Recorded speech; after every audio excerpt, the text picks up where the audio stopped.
Welcome to this week's episode of Future of XYZ. Today we have the privilege of talking about the future of New York City real estate, a topic I've been immersed in for the last few years, and how I got to know at least Sydney Blumstein, our first guest, and her colleague David Shapiro. Sydney is a second generation New York City real estate broker working with the award-winning Blumstein team, started by her parents. She joined in 2006 and has since done over $250 million of deals. No small feat. Welcome, Sydney, to the show. Thank you, Lisa. So nice to see you. Always, you too. And David is also, I didn't even say, a native New Yorker, as Sydney is, also in the real estate game for almost his whole career before he was a banker for a very brief moment, or a financier. He's the principal at Brown & Co., which is a Brooklyn-based real estate development company. He has holdings in New Orleans, Miami, and elsewhere. He's been in the restaurant business as well for over 12 years. And both of these guys, as native New Yorkers and lovers of nightlife, have their hand in all sorts of outside, I would call extracurricular real estate projects, ranging from, again, food trucks and restaurants to nightclubs, both on and off the radar. So thanks, guys, for joining us to talk about the future of New York City real estate. Thanks for having us. It's great to be here. So I think that the first question that is begged to be asked is, after this horrible, no good, very bad year of COVID, New York City seems to be emerging perhaps stronger than ever. That's at least my impression as a New Yorker. What do you guys think the current state of New York City real estate is? I think my adjective for the current state is activated. I feel we have so much pent-up demand. And we got the privilege of people becoming slightly more realistic with their pricing strategies. So we've just seen more transactions happening. I think every company loves the statistics right now that we have more signed contracts in a certain month than ever before. I think it's a combination of factors. People returning to the city who realize maybe chopping wood and living in the burbs isn't for them. And on top of that, people who felt that properties or purchasing was out of their reach for some time. And as prices took that tiny adjustment, or Brooklyn became a more realistic option for them than Manhattan because of the lack of going into an office, I think we just saw an uptick in the number of transactions, which makes the market feel healthier. But again, I would say activated, not mind-boggling or redefining the way previous markets I've been in. Thanks for that. I would say I agree with Sydney. I would add that I think the market feels very influenced, in particular by government intervention. So obviously interest rates are one thing. Another, for example, many restaurants and bars, different, on the ground retail businesses who thought that they wouldn't see the light of day again. They're flush with cash, government intervention, PPP money, SBA loans, different kinds of grants. Obviously crypto market, stock market, all these things are booming. So I think across the spectrum, people are activated, but they've got some kind of like external help or motivation. Like in residential, it might be, the parent helping them out with down payment because the stock market is high. And in the commercial space, I'm seeing like key money deals again. The tenants are not like nitpicking over the terms of leases. Many of the landlords now are giving longer and more favorable terms, but the tenants are like not nitpicking over the key money, let's say. So those sort of deals are back on the table. So yeah, I'm seeing like a lot of sort of bigger macro factors at play that are really influencing people's behaviors. So I think also if people were living, sorry to interrupt you, Lisa, if people were living with maybe a partner in a studio, they absolutely hit their threshold of their ability to do that. They're like, I'll take a 1-bedroom anywhere as long as there's a door I can close. Even throughout COVID, like in my apartment leasing business, I actually saw a lot of people upgrading. I think people were like, we're going to kill each other at home, or like, we need that home office, or like, my cat wants to kill me and needs some privacy. you know, no, that was really a thing. Like people's dogs loved it, but the cats were like getting aggressive because they didn't have any more enough alone time. There was a great meme about that early on. That was actually like the dog sitting on the guy's like laptop in his lap, and the cat like hiding away. And Yeah. like, when this is over, we're gonna find out the dogs did it. You know. I'm telling you, I had people looking for apartments. Like, look, I have like a cat play thing, and then needs to be in another room. Like, so lots of people upgrading. Yeah, for sure. I mean, I know that the Times had an article about a month ago on this exact thing of people who Manhattan was out of their reach. And then, of course, rents especially came down. So let's talk about that quickly, because I mean, I'm kind of looking at, I know you both do crossover, but I know, David, you lean more heavily on the commercial and Sydney more on the residential. But like, are these two markets, I want to get, there's so much to cover here in, the short time we have of the boroughs and the neighborhoods, but really the distinction between the residential and the commercial, and the residential is both rental and purchase, right? And then the commercial has so many different variables with offices versus retail, et cetera. So you guys want to try to tackle the state of those things right now and how they've changed this last year and where they're going? Sure. On the residential side, I think this term I coined, I'm sure I'm not the first one who thought of it, but like subway to the suburbs, people started to think that, all right, I don't want to go to Kingston or the Catskills, but I will go to Brooklyn, especially if I don't have to go to Midtown for my office. And then when they started comparing properties, Manhattan versus Brooklyn, particularly for purchase, they found the monthlies were substantially lower. And I think that does tend to shock people into reconsidering where they want to be. It's actually how I've drawn lots of customers to consider Brooklyn over Manhattan. And for a brief moment during COVID, when Manhattan prices came way down, I saw people who owned in Brooklyn now reverting back to Manhattan. It was something I know you and I talked about. Yeah.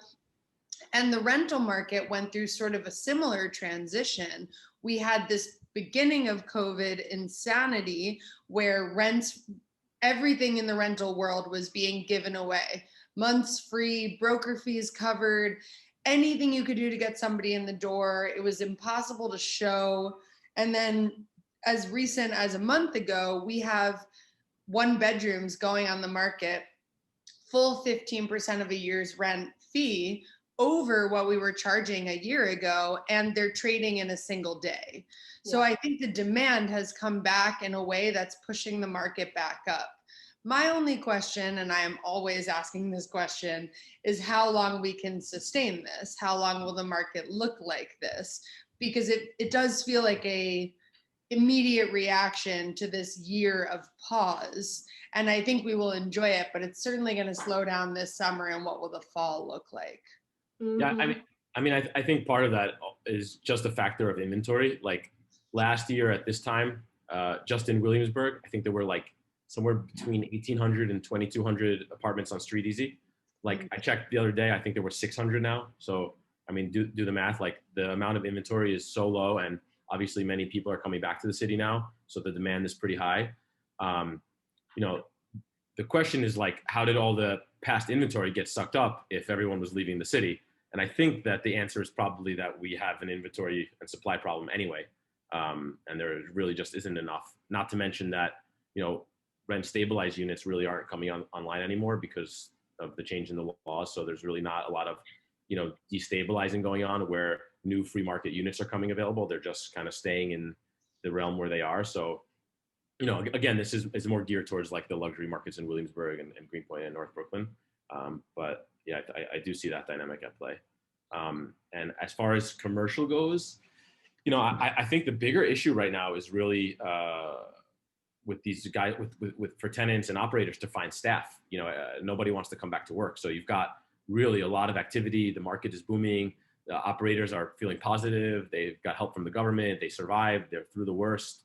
There's an activated feeling on the street, like you said, but they're really struggling with reopening their doors because they can't really get people back to work.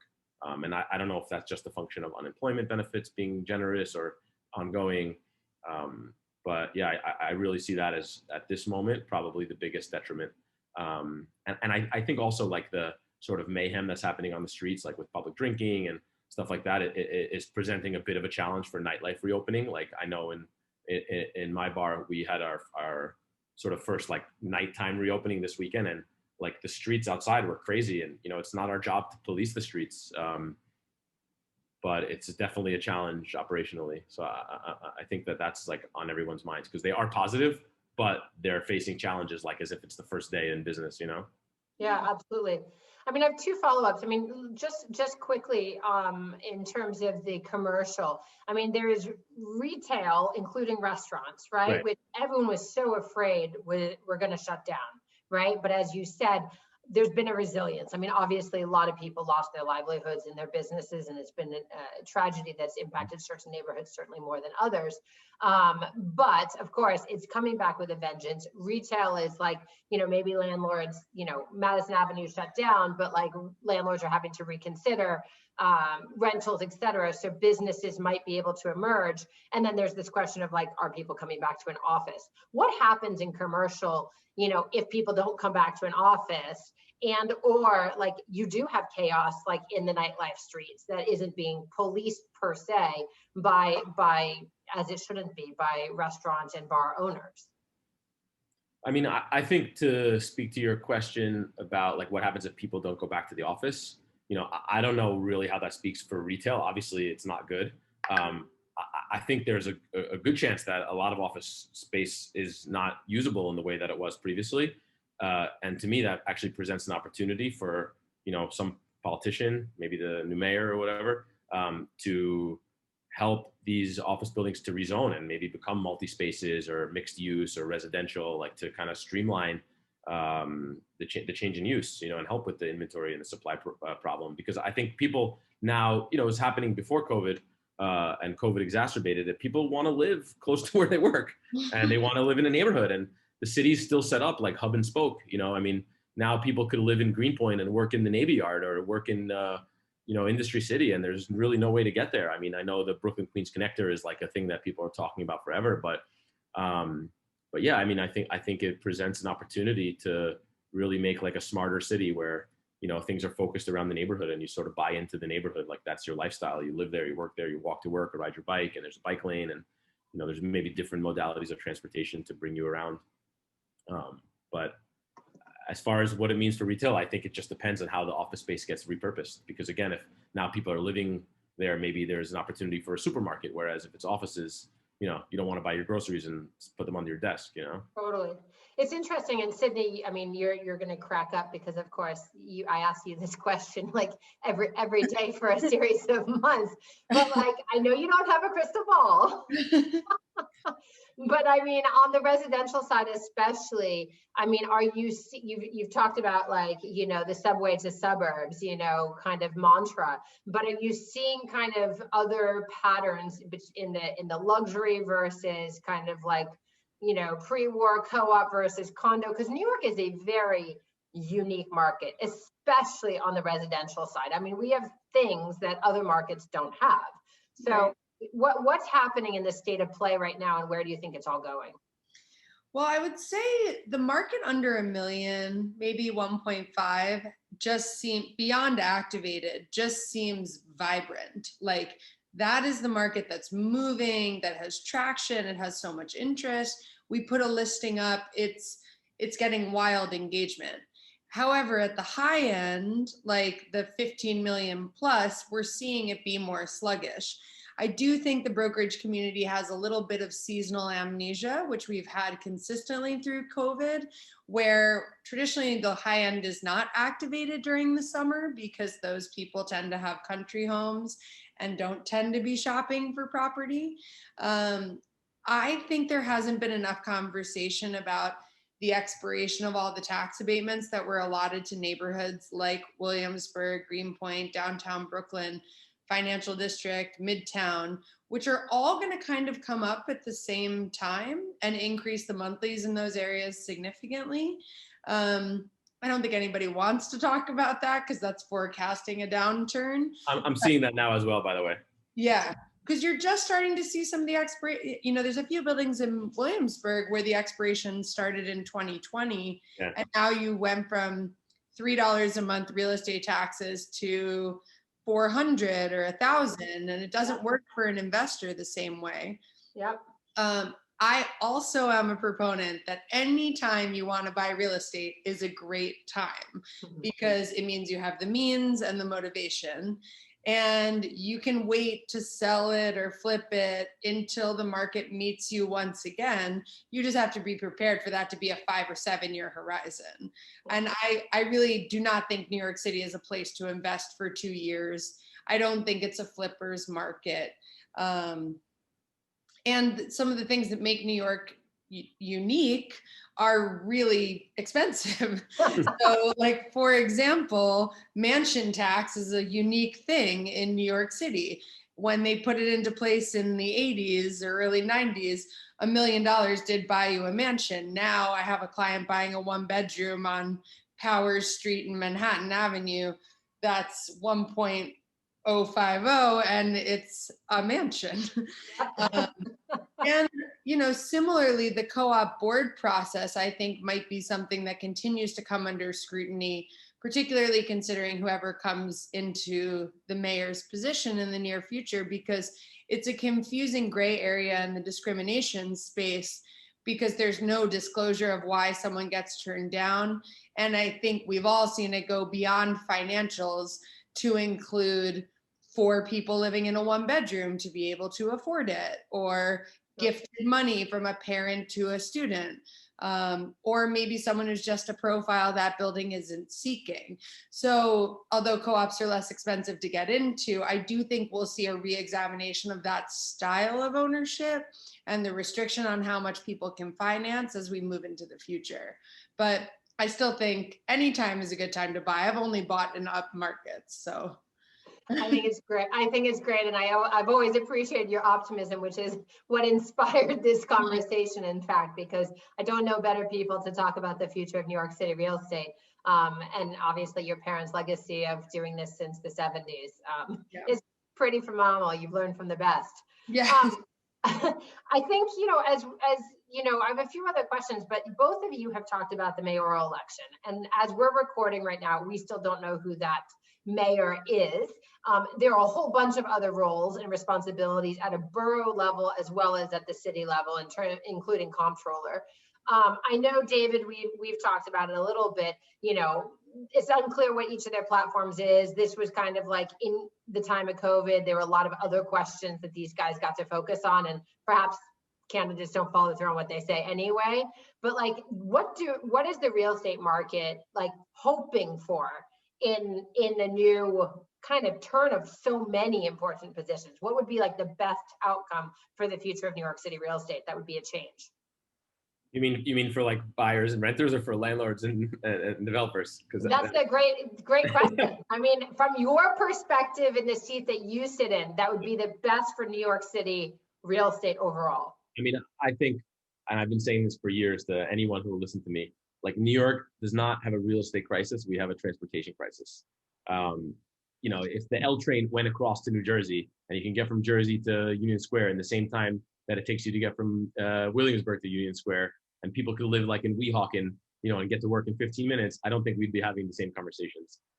So for me, I mean, I think that that's like always the biggest topic for politicians, is how to move people around. I mean, it's like the defining principle and characteristic of living in a city is people being mobile and flexible. I think that's number one. And the second thing is to really make a clear and fair rent stabilization law that is equitable to both sides, that allows landlords to be compensated for the risk that they take and the work that they do, and also provides people with a sort of stable living situation to raise their families in, and to have access to affordable housing. And I don't think that to date any politician ever has, at least in New York, come up with a plan that works for either. I fully appreciate that, by the way. I think those are two really, really important macro level issues that I really appreciate us bringing attention to. Yeah, I don't work as much in the commercial space, but I've always been a fan of the vacancy tax that's been proposed on landlords. I don't know if it's as popular to the commercial broker here, but I mean it more in regards to higher end neighborhoods where they were maybe like Soho, for example, which was founded on artsy culture, accessibility. And now you have spaces trading for $100,000 a month that sit vacant for 5 years. We all know these like cursed spaces that it's like no matter what goes in there, they always leave because the price is so unachievable with what the neighborhood is seeking. Yeah. So I do think if you encourage landlords to create environments where up and comers, mom and pop shops, subdivision was more favored, you'd be in a better environment for more of the New York City vibe and less of the banks and drugstores we've seen pop up every single place. Everywhere. One of the reasons why I live in East Williamsburg, where David and I cross over a lot, is we don't really have that. There's like 2 banks in our neighborhood and 2 drugstores, and both the drugstores are like old-timey pharmacies. And I really like that vibe because it feels like the New York we grew up in. Yeah. No, I appreciate that because it's true. I mean, you look at Union Square as a perfect example. I mean, you lose, 4 landlord, key tenants, and the neighbor, and the only people who can afford that kind of rent are banks and drugstores, and it changes entirely the history, the makeup, the community, frankly. Yeah. Okay, so we're at almost at time, so I'm going to lob the last question to each of you. I want your thoughts, the thing that you would leave people with, New York versus the world. Traditionally speaking, New York is kind of, for all of us as New Yorkers, it is the center of the world, but it has historically been for a lot of investors, a lot of international talent, etc. As COVID we have reemerged, and we're among the first in the world, which is remarkable given where we were a year ago. But as we reemerge, what's New York's role, and what's the role of real estate vis-a-vis the world? I think it's a great question. I think New York is always going to be the center of the universe. As a native New Yorker, I think New York City has the street cred to hold it up. It's the only place where you can order a pizza at 3 a.m. and have it delivered and simultaneously order literally anything else to go with it. I think it is the coolest place I've ever been, and I've traveled all over the world to find something comparable. The walkability, the diversity of the humans, the transportation that exists, being able to zip all over the city for under $3, like what a cool thing. And that it's completely unpredictable, and it can feel like a small town or a big city, depending on how you approach it. But the fact that you can own a piece of it and it can be so impactful in your life story is such a cool thing. Every person I meet, if you tell them you're from New York, they say, oh, like, I lived in New York for these 2 years in the 80s and it was life altering. I wish I had kept that apartment on Grove Street. Everybody has their tether, whether they've come for 5 minutes or 5 years. So I think if real estate speaks to you, buy yourself a little condo, pied-à-terre, rent it out and use it when you want to. And if it doesn't, rent yourself dope Airbnbs or stay in luxe hotels and go check out David's nightlife scene or my nightlife scene and make it your own. I love it. It's funny you mentioned about ordering a pizza at 3 a.m. because I spent most of COVID in Miami with maybe 40 other New York friends of mine that were also down here.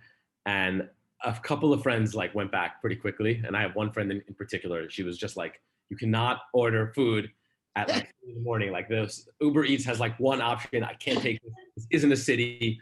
Get me out of here, Yeah, it really resonates with me. I would say I agree. New York is still and will always be the capital of the world and the real estate world.